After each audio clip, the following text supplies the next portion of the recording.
मूलचंद का लगा चल उनका दूगो बेटवा आर्मी के तैयारी कर रहे तो चलो ना तो चल।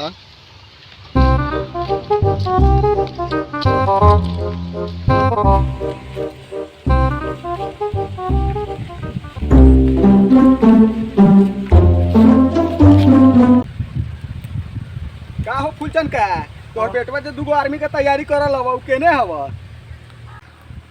का कहला बैठा पहले बैठा है बेटवा दिया हमारा पूछा एगो तो होने मरैया में होई और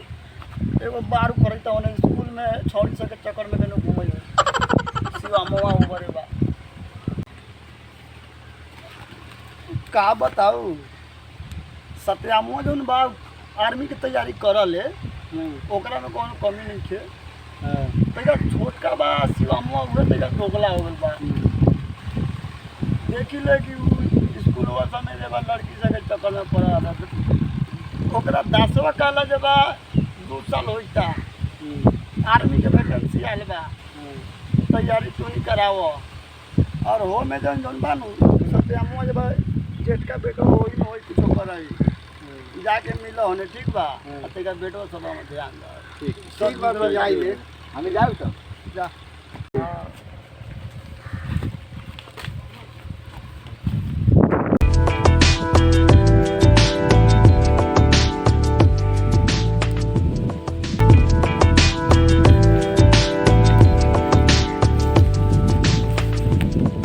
का हो जिम करैता रे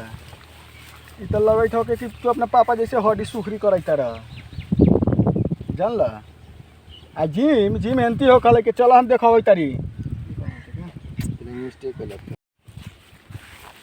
चल देखाब चल हम देखाबै तारी हेला चल हम देखा हम जिम करै तारी कैसे बता दो ठीक बा देखा हम कैसे करै तारी जिम आई पकड़ा सोटा बा मारा मारा सब देखा जिम कैसे हो खाले के तो इनके पते ना हवा इस चीज के बारे में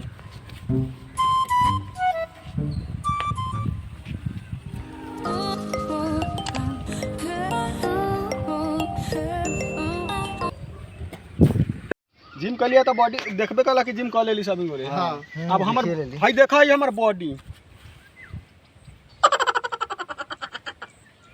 ठीक बा हां ठीक है हवा तोहनी दोनों आदमी तो अपन अपन बॉडी दिखा देला अब तोहनी दोनों आदमी के गाड़ में दम बात है हमरा से धौर के आगे में दिखा दे ओए बिहार में कौन माई के लाल पैदा बा के जे कि हमरा आर्मी में दौड़ में जीती हमरा से यही पे हो जा दौड़ तो चला चलो गाड़ में ताकत बता चल मैदान में चला चला बहुत अगले जब मैदान में मैदान मैदान 1 2 3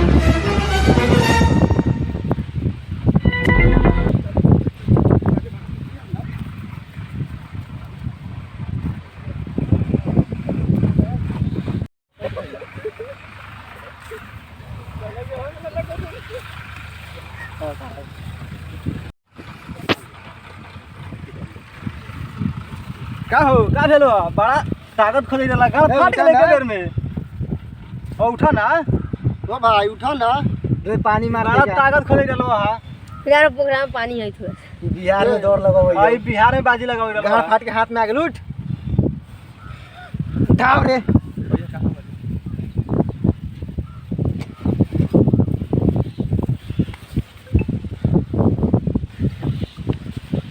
कहाँ चलली हमनी से बड़ा हराबाजी लगावे वाला दौड़े में एके बेर गाड़ फाट गई खाली बॉडी से थोड़े हो जाए दौड़े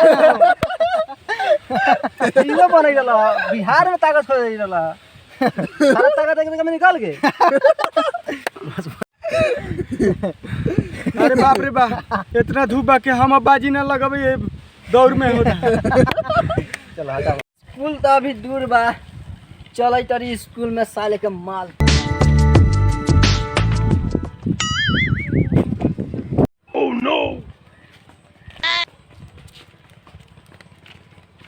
ओ शुभम भाई भैया हम जाई तो जाने तो रुका देखा है सुनता है ना सुन सुन है सुन सुन रुक सुन सुन है सुन रे बहुत है सुन